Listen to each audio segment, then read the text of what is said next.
pour être dans les meilleures conditions possibles, tu éteins ta télé, tu éteins ta radio et tu branches ton casque si tu en as un.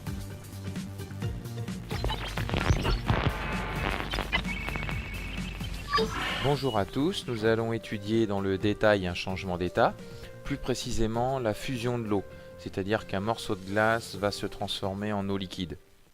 Première question à se poser, de quel matériel a-t-on besoin pour étudier ce changement d'état? Je vous laisse réfléchir quelques secondes à cette question.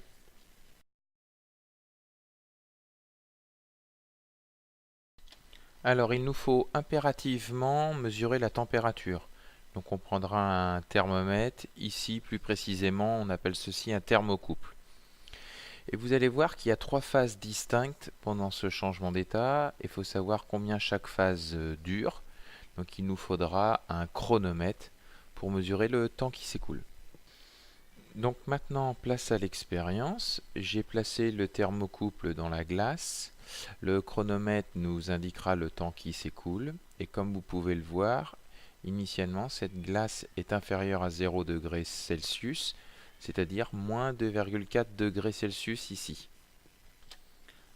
Il est très important de comprendre que pendant cette première phase, la glace se réchauffe, petit à petit elle se rapproche de 0 degrés Celsius, mais reste à l'état de glace, à l'état solide.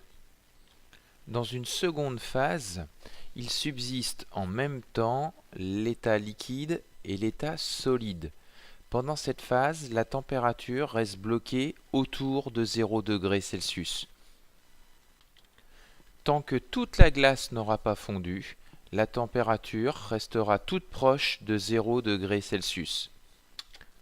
Enfin, voici la dernière phase, la troisième. Toute la glace a fondu, il ne reste que du liquide dans le récipient. Et comme la pièce est chauffée autour de 20 degrés Celsius, le liquide ne va pas rester à 0 degrés Celsius, mais va doucement gagner en température pour atteindre la température de la pièce de 20 degrés Celsius. L'expérience s'est arrêtée avant que cette température soit atteinte.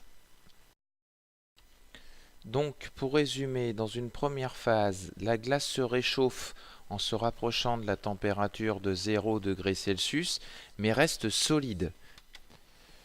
À la deuxième phase, la température est bloquée à 0 degrés Celsius tant que toute la glace n'a pas fondu, tant que tout n'est pas liquide.